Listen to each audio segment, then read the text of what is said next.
Hey everyone, it's Carolyn. I'm back for some Cloak and Dagger Christmas prompt recommendations. First, I just have to say I do have to talk kind of softly in this video because literally everyone else in my family is napping right now, and I would have filmed another time, but I wanted it to be while it was still daylight outside, and also I really wanted to get this up before Cloak and Dagger Christmas actually starts because I've left this a bit late. I think so many people already have their TBRs picked out and posted on like Instagram or YouTube or something, but hopefully these suggestions will help for people who know they want to participate but don't know what they want to read yet, or people who are kind of on the fence about participating. Maybe some of these suggestions will help you decide. But anyway, also, disclaimer, I love mysteries. Mysteries are one of my absolute favorite book genres ever, and I love reading them, and I feel like I've read a lot, but I will say that everyone else involved in this readathon is a lot more widely read when it comes to the mystery genre than I am. So there are going to be a lot of overlaps with these prompt suggestions, uh, but I love absolutely every single one of the books I'm getting ready to talk about. So yeah, anyway, let's get started. Um, okay, so the first one is Inspector Bucket.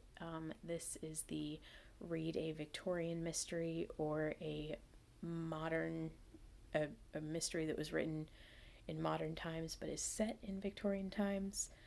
And I have actually not read any modern mysteries that are set in the Victorian era. So instead, all of mine are Victorian suggestions. So, first up, we have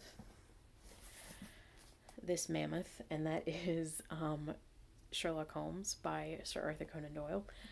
This one is volume 1 of the Heirloom collection, which includes Study in Scarlet, The Sign of Four, and The Adventures of Sherlock Holmes, which means all of these are very firmly set in Victorian times, because some of the later ones were actually written during the Edwardian period, but all of these are set during Victorian times. And admittingly,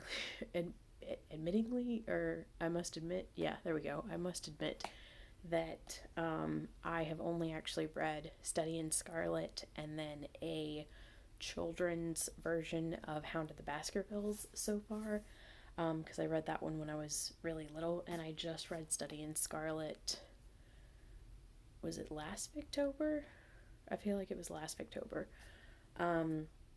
But I absolutely love Sherlock Holmes. I love the kind of, I was going to say like the culture surrounding Sherlock Holmes, which I do also love that, but like that's what initially got me into Sherlock Holmes. But yeah, I highly recommend, because it's just the way that Conan Doyle writes how Sherlock thinks and behaves is amazing, and like the relationship with Watson, it's just, I highly recommend, and I cannot wait to actually read more in this series. Okay, next up is one that I sadly cannot show you because I don't have it to show at the moment. I do own it, but it's not with me. But that is Bleak House by Charles Dickens, which is actually the novel that Inspector Bucket comes from.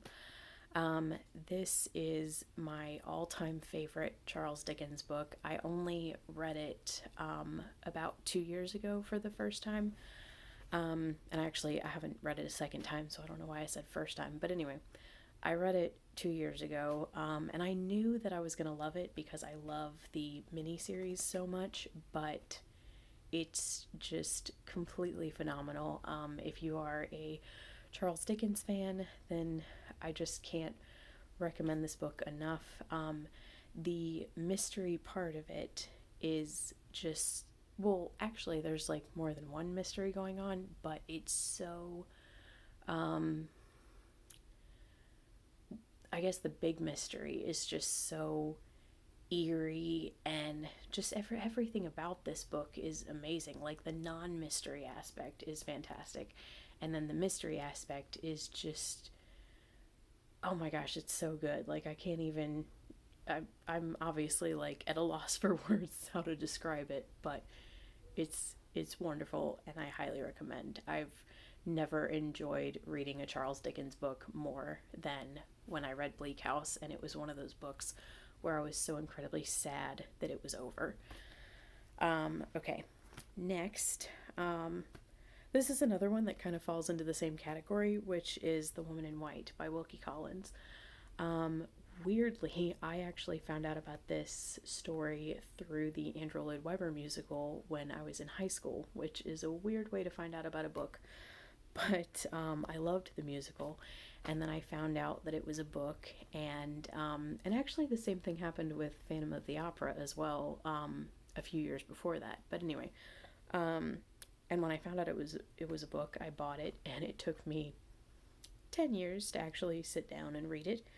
But when I did, I completely loved it. I love the characters, the way that Wilkie Collins writes the villains in this book is incredible, and the characters and the relationships, and the actual, like, the mystery. There's a couple different mysteries going on in this story, and they are just really eerie and spooky, and the suspense, like, there's part of this book that's really suspenseful to the point of being thrilling, and it's like, it's kind of frightening, but in like a really good way. Like, I am one that I totally avoid scary if at all possible, and there are parts of this book that are like, make you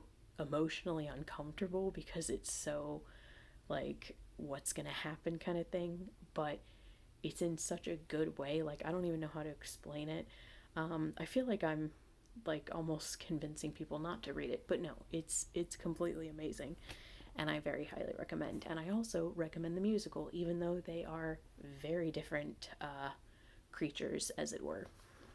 Okay, next, okay, this one kind of, like, it shouldn't count, but I'm counting it, and I'll explain why. This one is An Ideal Husband by Oscar Wilde.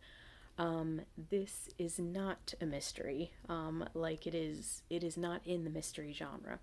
However, there are elements of this play, like, there are characters in this play that are keeping secrets, and these secrets are a huge pivotal plot point in the play itself. And so that's why I'm sort of counting it for this prompt, because even though it's not in the mystery genre, the secrets that are kept by certain characters in the play are the whole point of the play. Or not the whole point, but like the kind of the center of it, as it were. I don't know why I keep saying as it were, please ignore that. But anyway, it is my all-time favorite play that is not a Shakespeare play. The non-secrecy elements of it are amazing. Like, the characters are fantastic, the relationships are so interesting, the actual secrecy part of it is huge as far as I guess you would say the morality of the play. Like, there's a huge kind of discussion of right and wrong based on these secrets, and it's just, I highly recommend. It's so good. Okay, next is the Inspector Gamache prompt, which is bilingual detective or set in a village. I'm embarrassed to say I only have one suggestion for bilingual detective, because it's the only series that I've ever read with a bilingual detective so far, and that is, of course, Poirot by Agatha Christie. Hercule Poirot is Belgian, so he speaks both English and French fluently. And I just can't recommend this series highly enough. There is a very good reason why he is Christie's most famous detective. The way that she writes him, the way it's very similar to the way Conan Doyle writes Sherlock, not in the sense that the characters are the same, but just the detail and the intricacy of the way that Christie writes, the way that Poirot thinks is fantastic. It's so wonderful. It's yeah, I just can't highly recommend this series enough. Or I can't recommend the series enough. Yeah, and this is the one that I'm showing because it's the one I just finished. Okay. Next is for the village part of this prompt, I have a few suggestions. Two of them I don't have books to show, unfortunately. One is the Hamish Macbeth series by MC Beaton. These are, I believe, all set. I could be wrong. I feel like there are some books where Hamish might go off to another place, but all the ones I've read so far have actually been set in Loch Dew, which is the fictional village that she created for this series. And I really love this series. I actually found out about it because I started watching the TV series with Robert Carlyle, because I had seen him in Once Upon a Time, and I was like, I obviously need to see everything he's ever been in, because now he's my favorite actor ever. So I was watching the TV show, and I loved it. So then I finally started reading the books, and disclaimer, the books and the show are entirely different. However, they are both equally awesome in my opinion. But the book series is so good. Like, Hamish is just, he makes me laugh so much because he's so, like,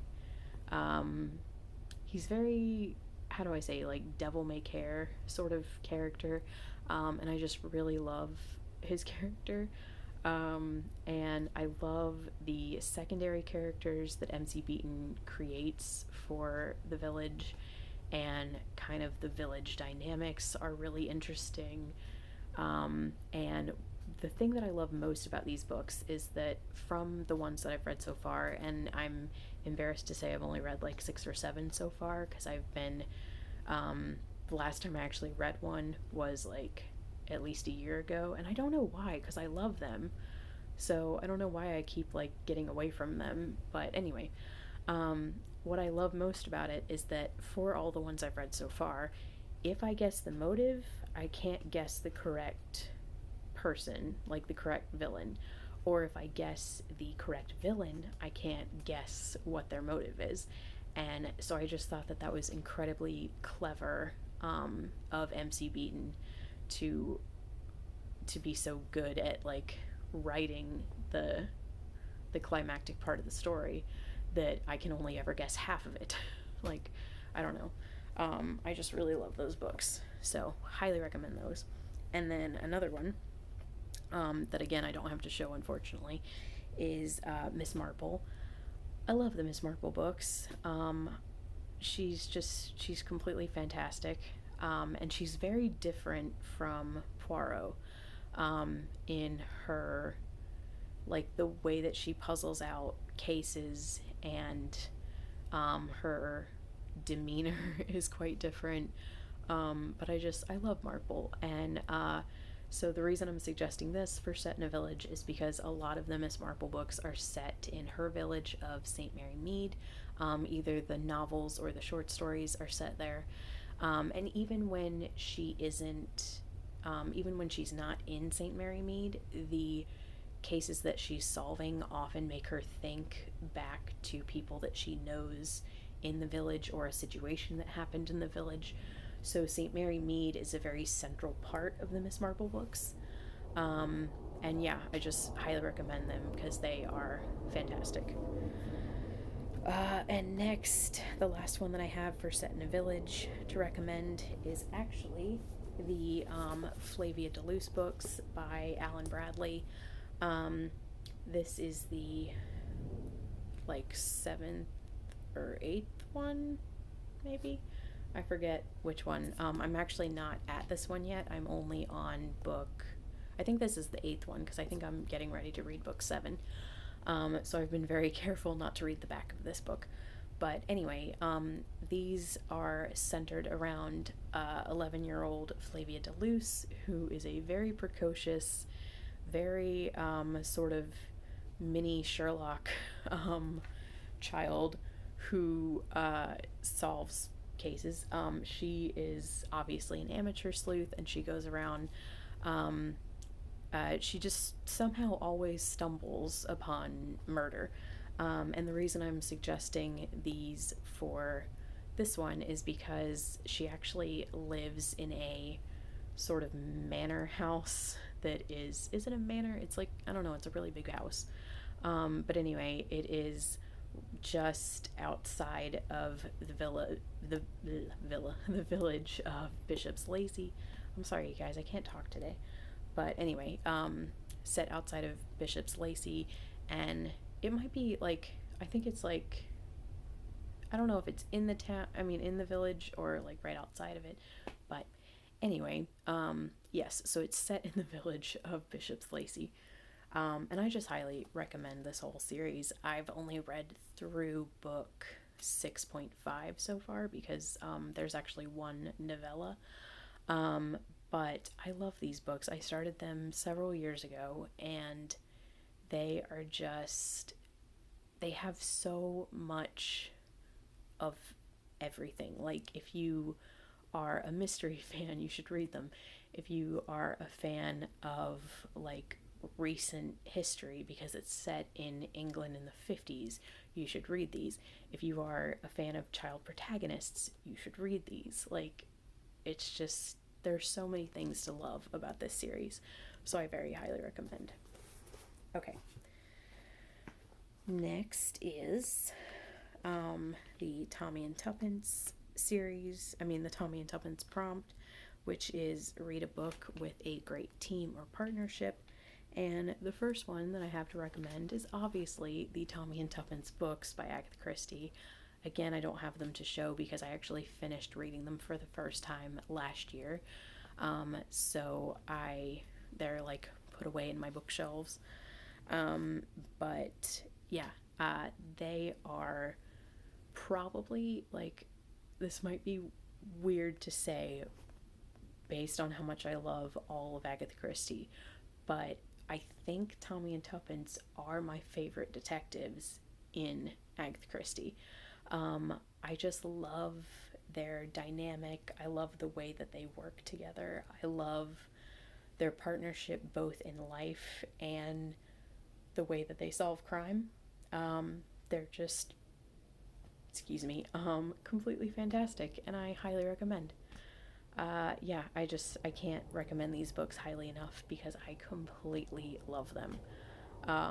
So yes, definitely pick those up.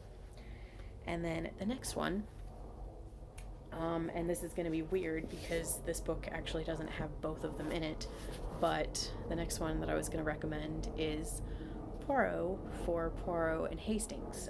And actually, Hastings is not in this one because in the later ones, Hastings isn't there, but the early ones, definitely, I love the partnership between Hastings and Poirot. Hastings is so incredibly sweet. He's honestly, like, Arthur Hastings is one of my favorite literary characters because he's so, like, he always has the wrong end of the stick as it goes. Like, he kind of, how do I say, he is very, he always thinks he's on the right track, and then he is actually on completely the wrong track, and Poirot is the one on the right track. But he's so, like, he's such a good friend to Poirot, and I love that I just love the fact that he puts up with Poirot. Like, Poirot kind of treats Hastings a little bit like pat on the head kind of thing, and you just want to like yell at Poirot because like Hastings is such a sweetheart.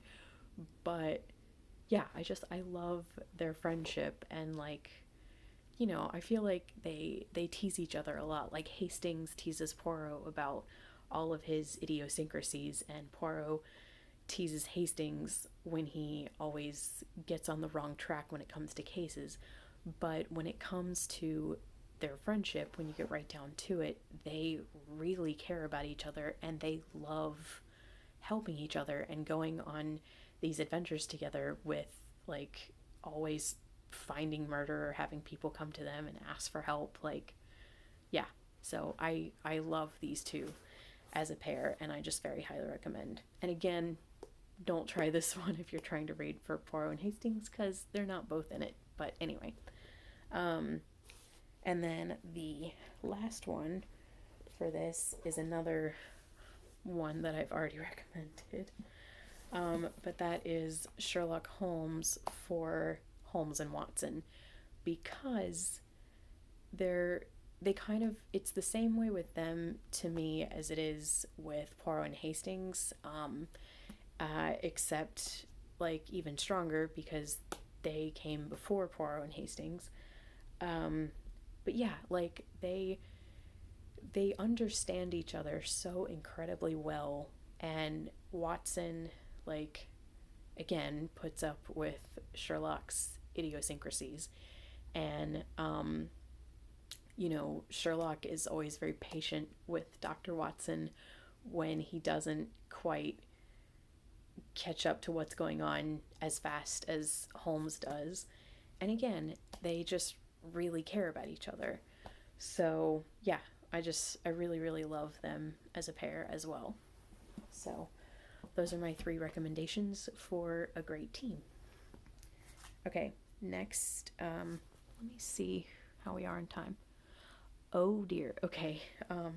This video is now 22 minutes long, so I think I'm gonna stop here, and I'm going to actually then keep going with the prompts. So I'm gonna do several suggestions, recommendation videos.